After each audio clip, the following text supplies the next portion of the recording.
Good evening and welcome to another episode of Clearly Ambiguous. So, what are we discussing today? Well, first we are going to our good friend Google today, and let's Google one of our neighbors. The neighbor that we are going to talk about, not Bangladesh exactly, but another one, but let's Google Bangladesh, and there is a reason why I want you to do this. Once, if you see one of the headlines that is circulating, it's right there. We'll ignore that for a minute because we will see a pattern emerging in a while, in a bit.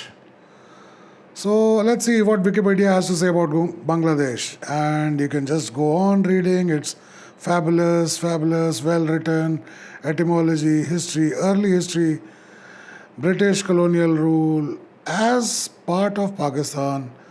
And you keep going on. And oh wow, there is independent Bangladesh. And the constitution of Bangladesh was apparently enacted at November 4th, 1972, following Pakistani surrender on December 16th, 1971. Okay, so I guess what I'm trying to make an impression of there is this is what is history, so can't be ignored no matter how much people can basically just tend to ignore it. This is what people do these days. They just tend to ignore. Let's forget this, let's talk about something else. That's exactly what they'd like to do. But every time they would like to forget, we should remind them. And this is exactly what I'm trying to do. But what I'm trying to talk about today, as I was researching on Trump tariffs over the last couple of days, and the biggest shift of news there is that Trump has imposed these massive sanctions on China, and then you keep hearing the word China again and again and again. And why should probably Indians think about this, think about that? Everybody would like to give suggestions. Even I gave a couple of suggestions in the last video. But that's what we think. But that made me think about how has India changed. Well, there seems to be a lot of talk about this new India, right? We do our diplomacy differently. We respond on international matters differently. We, like on the Russia-Ukraine war, we have a very clear, defined stance versus what stance other people, would like us to adopt.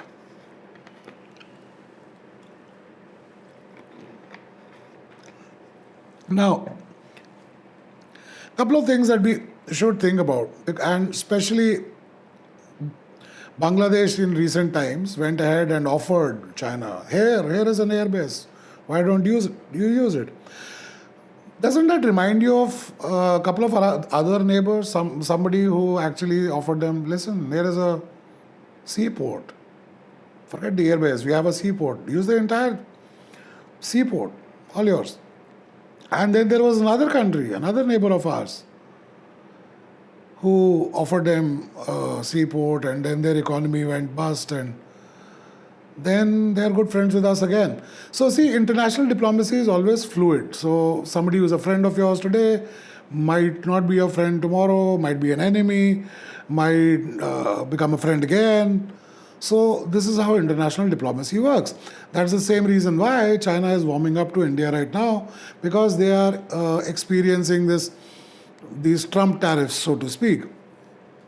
While there is a lot of talk and a lot of analysis that is being done on what had happened in the international market, so on and so forth.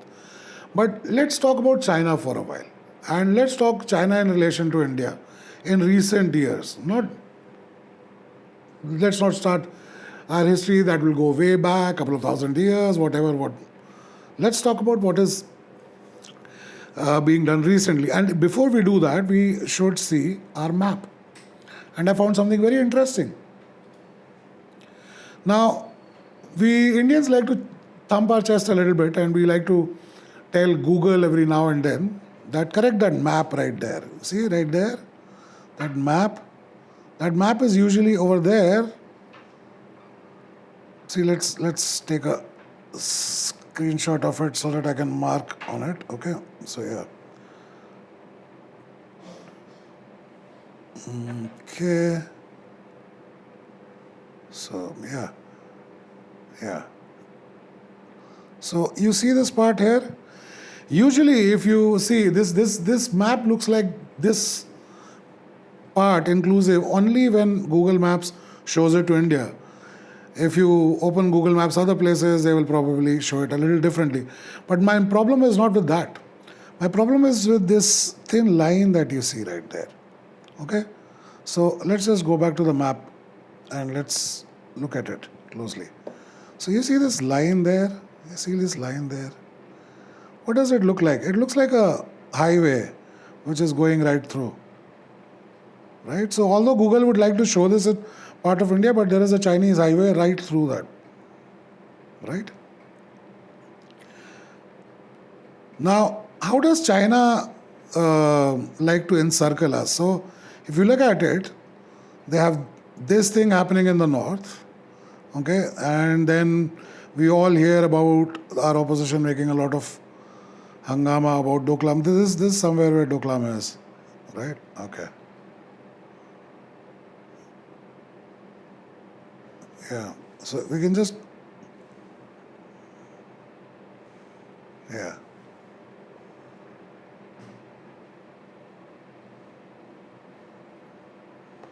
This area right here. Now, if you look at that area in relation to our chicken neck, which is right there, let's take another screenshot so that I can mark it there. Oops, did something wrong. Yeah, so let's go again. Let's ignore this. Cancel. Something went wrong. See, Please try again. I don't want you. Go away. Go away. Yeah. Where did my screenshot go? Yeah, let's take another screenshot. So yeah, if you look at that area right there, that is where it is. And this is where the chicken neck is, right? Siliguri right there, right? That's part of India. So in relation to that part right there, China has their activity right there. This is where, right? Let's go back again. So if you look at it, so Chinese tried something up north, then they tried something between Nepal and Bhutan. And that thin line, that highway that you saw, that actually, I'll show it to you again. So, yeah. Because if you have a context, then this talk actually makes more sense. So, what was the name of that thing again? Yeah, it's there. So, it's G219, you keep following that. It goes all along the border right there. There's Mount Kailash, keeps going. And then there's the interesting road that breaks here, and this is China's connection to Nepal, right? It's right there, G318 goes into Nepal as Highway 03, right? And it goes on and on and on, right? And then you have Doklam right there between Nepal, Burma and India right there, that part, that lip there. And now, if you look at it, so they've tried something up north. They've tried something in the east. Then, if you remember this port that Chinese were helping the Sri Lankans build, Hambantota, which basically went bust after a point of time because Sri Lanka went bust. Right? And see, I'll come to why I'm mentioning all this. And we always hear that string of pearls that China wants to have, and it's Hambantota, and then there is Gwadar port in Pakistan, and so on and so forth. But it's not even string of pearls, it's basically encircling. They're trying to encircle. So when we start talking about New India, we start doing few things. Okay? And let's see, what did we start doing? Okay. So when we started doing this, our Prime Minister, our new government realized we should have a policy look east, right? Because for a very long part of our history, since independence, the Indian Northeast was very neglected. So we realized it is very essential to our security and national sovereignty that we actually uh, see what is happening there. And if you see, if it is this government who has actually initiated a lot of dialogue and peace process there. So every time this government scores a point and says, this is what we've achieved, if you realize exactly after that achievement is achieved there is some problem that is either started in some way or the other, so that you can negate that. And does this happen, that why there is a pattern and why does this happen in specifically those areas. So a lot has been said. Like if you look at a lot of Pakistani media, what they end up saying usually is that India has problem with all its neighbors, and that's what Bangladeshis essentially are saying as well. Right? India has a problem with all its neighbors. No, actually we had no problem with Bangladesh. We were actually providing Bangladesh a platform to conduct business by ignoring our own textile industry. Bangladesh was becoming this booming textile industry, and Indians had no problem with it. We were allowing them to do business. Please use our resources. You're great friends, great neighbors. We have good relations with you. We have great relations with Bhutan. Fine. So if one neighbor is making, and at one point of time, Sri Lanka was not seeing eye to eye, but then again now we have better relations with Sri Lanka again, because if you look at it, when there was a lot of trouble in Sri Lanka, progress didn't happen. So once the Sri Lankans did achieve that peace there, they suddenly started progressing. And what happened? See, what happens is that anytime anybody in Asia becomes stronger and will, like, why has Bangladesh been targeted, right? Everybody has their own agendas there.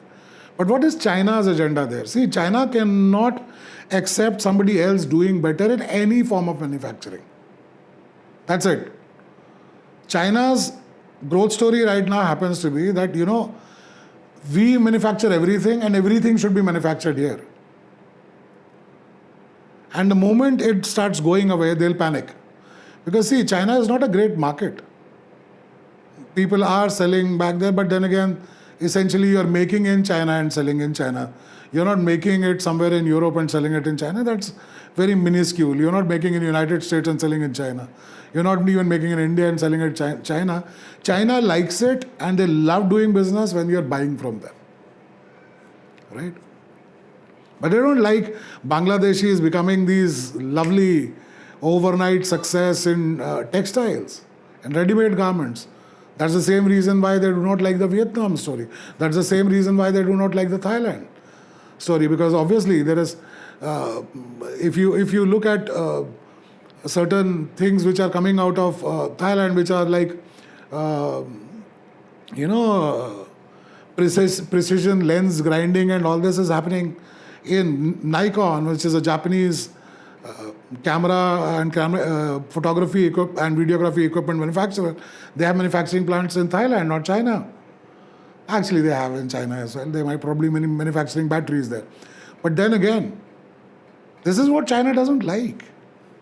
Do you think China likes the fact that when Apple decides to make a manufacturing plant in India as well, do you think Chinese like it? They have to accept it, but it's not that what they like it. And do you think we Indians who are just boasting about our growth story, and mind you, no matter what you say right now, India is a growing economy, and that is the reason why Indians are important, and that's the reason why everybody wants to talk to Indians.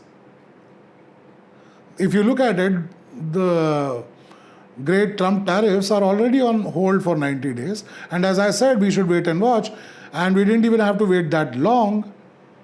Trump is a businessman. What did he do? He threw a bait out there. And he called a lot of people's bluff because a lot of people started panicking within those 24 to 48 hours. Let's come back to China. So, what is our bone of contention with China right now? Our bone of contention right now with China is because of Bangladesh. Because we have a caretaker, sort of a puppet ruler which has been installed, right there. And there's a pattern how these rulers are installed. We keep getting the blame that, okay, there is probably fascism coming, this, that, and but India has never gone ahead and installed a ruler somewhere. We might have helped Bangladesh, we did not install a ruler, and they've been on their own for this. They have fought elections, they have fought in the streets, they have fought wherever, whatever they've done on their own, right? So, yeah. And similarly in Sri Lanka, they've had to achieve their peace. They have to write their own story. And if you look at Pakistanis, it's Pakistanis who are writing their own story. They choose a particular way of foreign policy towards us, and that's what they've been doing. And now they have a problem, and they would like to blame us. Why? Right? It has always been a loss for us. We lost this huge piece of land which could have been part of India, and we could have probably all progressed together. But no, listen, hang on. Let's divide. And where are we today? But even after that, we do have a great story right now. And of course, when we, as I've said before, that as we start thumping our chest and saying that, we are going to be the third biggest economy, second biggest economy, surpass this economy, surpass that economy, nobody likes it. And we are a growing population and hard-working population as well. We have our own issues, but then again, we are a big market as well and a vibrant market, as I said earlier. So they've tried that misadventure in Doklam. They've been repelled back because that is where they came eye to eye with us. And this is what they realize. Every time they come eye to eye, we are able to thwart them. We are able to show them. They tried to mobilize in Ladakh. We mobilized as well, right? So they went back, and that is what they showed, right? When you saw those Chinese tanks going back, and our media was screaming, shouting, and everything. Right now, media is screaming, shouting about somebody arriving in India as if he's a celebrity. He's not a celebrity. He's a shameful state actor from another country who has basically been involved in terrorist attacks in this country. And shameful and heinous, absolutely despicable acts of terror in this country. We should not be giving him that much of footage. Even if we are giving him that footage, see, we do not mind getting our own citizens paraded in handcuffs. He should have, and how much did we parade him? We should have paraded him around. Right? Our own citizens got deported back from United States in handcuffs, and is it the same thing? Those are citizens. They've done wrong. They've committed a crime, but they've not committed an act of terror, mind you. But they could be paraded, named, shamed, and everything. This person should have been paraded around as well. Why are we bringing him to air bases, giving him security, this, that, and the other? Bring him through Mumbai. At least people in Mumbai can say, oh, this is the guy, this is the guy. Anyways, I'm going very off topic. Let's come back to China again. So now China does things to all the countries. Certain things are done externally, certain things are done internally. What does it do externally? See, what it realizes is that suddenly, China has to have a sphere of influence in Bay of Bengal. Right? Because obviously if it has that sphere of influence there, they can basically tackle us there. And that's why they're building this huge navy, and now they would like to flex that navy. They hardly have any combat experience, and if Chinese are itching for it, they should probably go ahead and try. They keep doing this exercises and they just try to be a bully to Taiwan. They should and Taiwan, how does Taiwan respond to them? It's this big compared to this big China. And how does it respond? Well, gives it back to them. So, please, they should probably look at their own human rights violations and things, so on and so forth. But nonetheless, they have this. I love the fact that all our neighbors have this fascination towards our country. They would love to,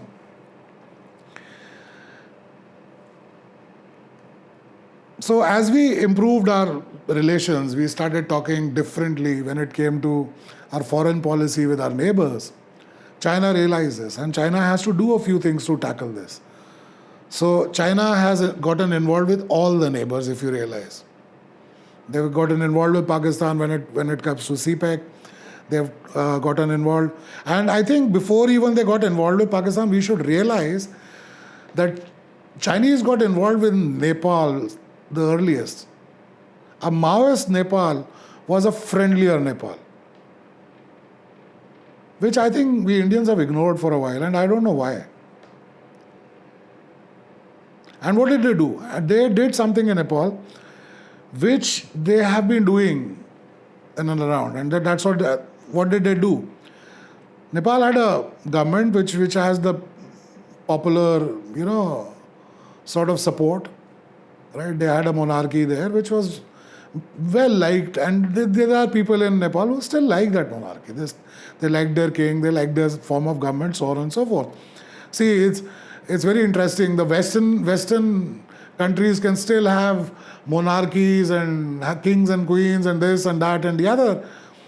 And if a small Himalayan kingdom still has a monarch, they all seem to have a problem. They installed democracy there.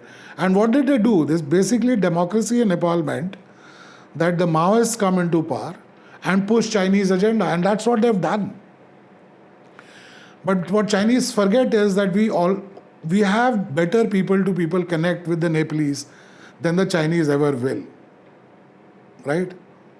We are culturally more closely related to the Nepalese than the Chinese ever will.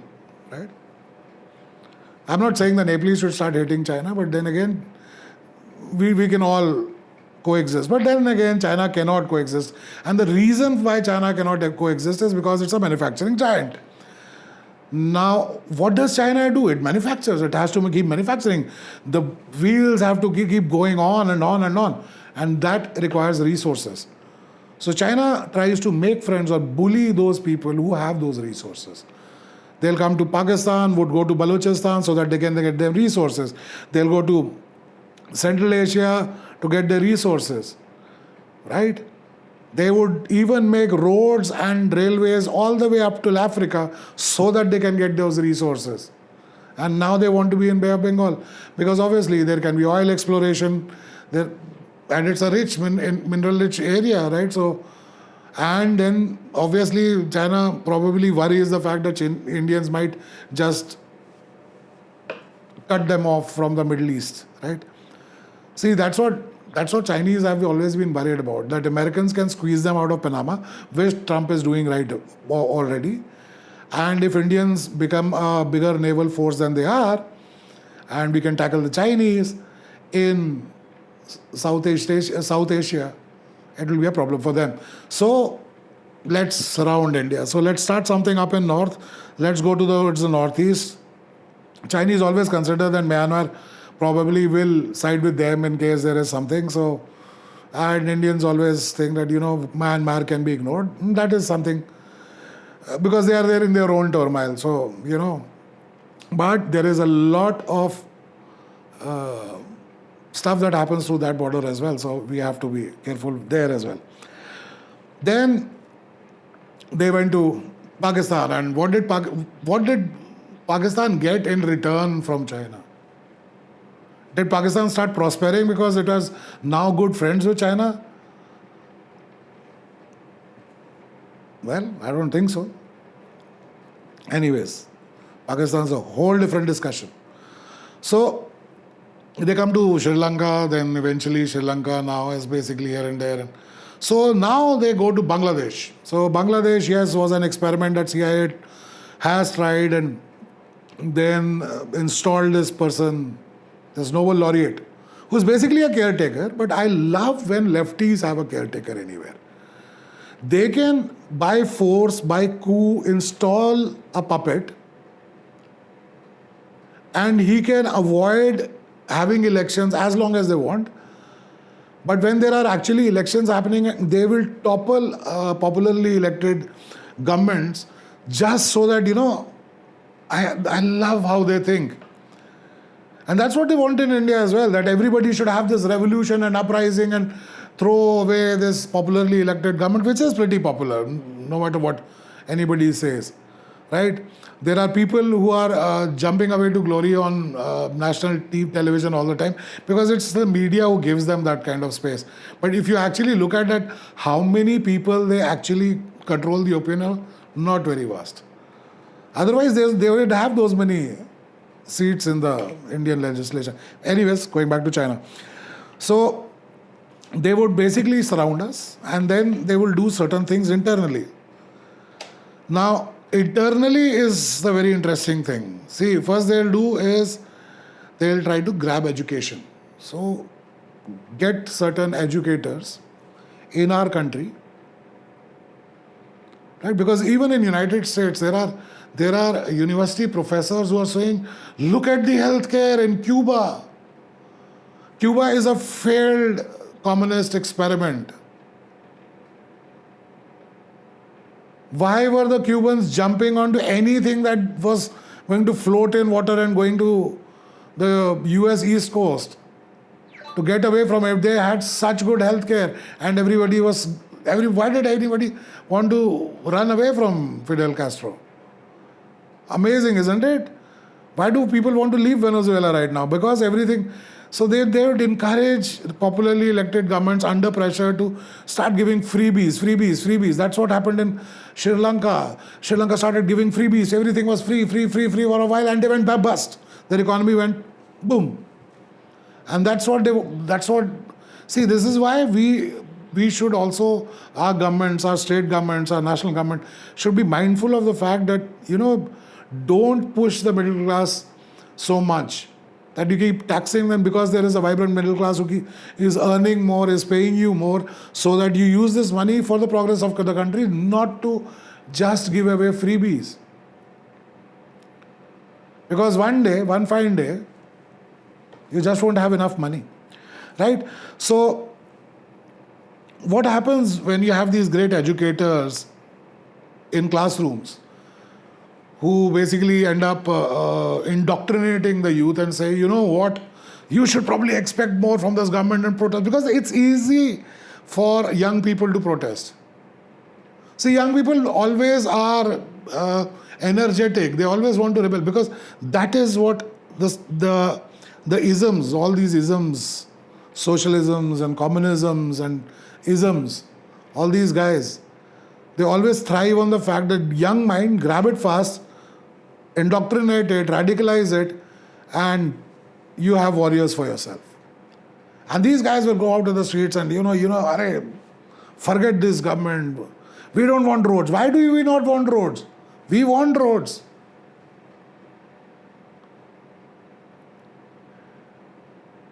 You think, okay, today we think about the very last mile connectivity, and everybody has 5G connectivity in this country, right? You think that tower is just airdropped there. It is somebody who goes by a road, goes through and installs that tower there. So we need roads so that you can have your mobiles and watch reels, which will keep telling you why we should not have roads. Okay? So, yes, we need progress, we need roads. But what would China have us believe, have our youth believe, have anybody who has already had our neighbors believe? That Bangladesh textile story is gone, it's no longer there. Trump has imposed tariffs on... Actually, we Indians should revive our textile industry. We were great at it and we should get back into it. And yes, we should basically... if Bangladeshis have chosen so, why don't we? Because obviously there is a lacuna of business there, right? It's an opportunity for us, right? Probably our government is thinking about it, because, our government is thinking about stuff. I think I've written so many things that I probably might not even end up covering a lot of them. So, modus operandi of China: surround us externally and try to squeeze us. And what did we do? Fine, if Bangladeshis want China to have this air base, fine. What goes on an air base? You will have military aircraft, right? Fine. Please put them there. If you already see the news, what have we started doing? We started bolstering our air defense artillery there. Right? So, let's do that. Let's basically have a death grip on our airspace. Why not? It's our airspace as well. So, That's what's going to happen, right? We're not going to be one of those countries anymore where like, oh, come, take an airbase and do whatever you may, and the Indians will say, oh, wow, Chinese have this airbase in Bangladesh, wow. It will be very naive of China or Bangladesh to think so, right? Anyways, another thing is what they want to do internally. Internally, as I said, they want to indoctrinate our young so that our young can do away with popularly elected governments in this country. And you see, lot of this democracy is dead conversation happens in our country only till the time democracy is alive. Because only in a live democracy you can keep saying that. In a dead democracy, if you said this and you had an absolute ruler, you won't even have that opportunity. In China, they can probably, the Chinese can claim they are the most vibrant democracy right now. You know why? Because they can. Nobody is going to say no. They can claim anything. China should rename themselves to United States of America. They can do that because nobody in China is going to oppose them. In this country, if you do that, you can get a lot of opposition. So that's what Chinese are trying to do. And why are Chinese so desperate? They are so desperate. Why are they so desperate? One is aging population. Their population is aging. Because of that one baby thing, their population is aging. There are manufacturing giants. So there is mineral exhaustion, resource exhaustion. China is going to dig up every mineral from everywhere in the world, make their electric batteries, give it to you, you will use those electric batteries, then all the minerals to make those electric batteries will be gone one day and we will have batteries stacked up till there. You think this is unending. Everything is finite, right? So yeah. So this manufacturing giant has to slow down somewhere. And they will slow down. They have to because, it becomes more... See, it is like the same thing. When you go deeper and deeper into earth to mine minerals, it becomes more costlier and costlier. Similar to petroleum. It is becoming more and more difficult to get petroleum. And that's the reason why we would probably want something else. But anyways, I think the petroleum costs have gone down. Crude oil costs have gone down, and we should sometimes, please, our government also should pass on. When it becomes cheaper, make it cheaper for us. No, please. Don't just always, nothing increased. It could have decreased. Why doesn't it decrease? Please, make it decrease. Okay, so that is my request to the government. But anyways, and rising cost of living. Now, see, come on. If China is making everything and China has money, obviously that money will somehow trickle down. Right? So the cost of living in China will go up. Now what does China have to do? So China has to go to other countries and get their resources because they need it to run their industries. They would rather prefer their industries over your industries, and that is what the problem is. So they would look for desperate leaders, puppet leaders who can basically just, say, here, come have an airbase. Here, come have a seaport. Here, you can build a road around here. That's what the Chinese want.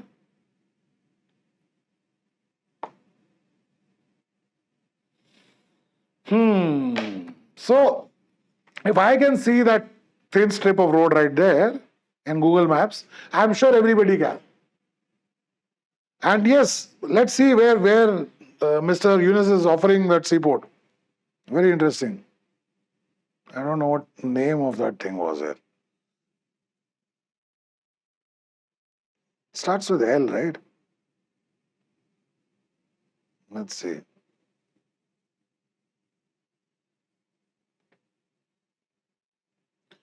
Let's see.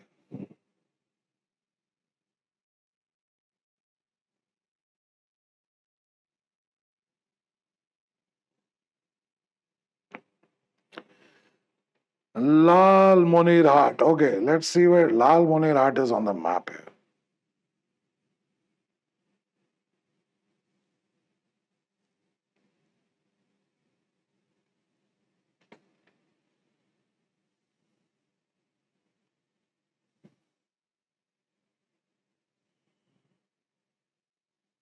Oh, so lalmonirhat is an international airport, right? I have an airbase as well. Okay. So that this is where it is.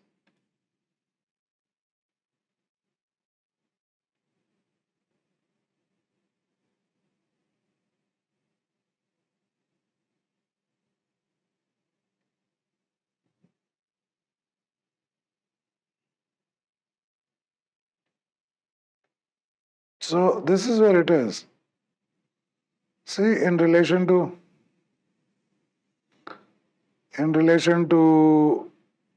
our Siliguri, right?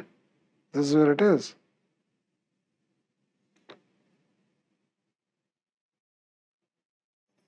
Okay. So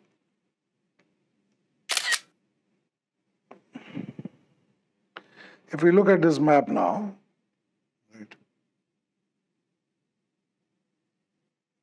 where did it go? Yeah. So this is where it is. This is where Doklam is, and this is exactly where we are, right there. So this is where they want to focus. And why do they want to focus? Because then they can cut off this from this. Oops, my pencil stopped working. From this, and interestingly, we have people in our own country who sometimes believe that probably they should stifle this chicken neck of ours. And that is the internal working for them. So externally, this is how China is trying to encircle us, and this is what they're trying to do. And I'm sure if I'm seeing this, I'm sure there are people smart enough in our defense ministry and our, because we are not the same like we were earlier, right? So I'm sure there are replies. So this is what China has been trying to achieve since we've started talking differently. And now I think we need to talk more differently. Anyway, so this is what I've been doing and trying to find a clarity in all this ambiguity on why, what happens, and how China goes about doing its things. I hope it makes some sense. I hope if it doesn't make any sense, please mention that in the comment section. If you liked anything so far, please hit the like button. At least share it with one person. Allow our small channel to grow big. And thanks for watching. Keep watching. Until next time, you take care of yourself. Bye bye for now. Bye.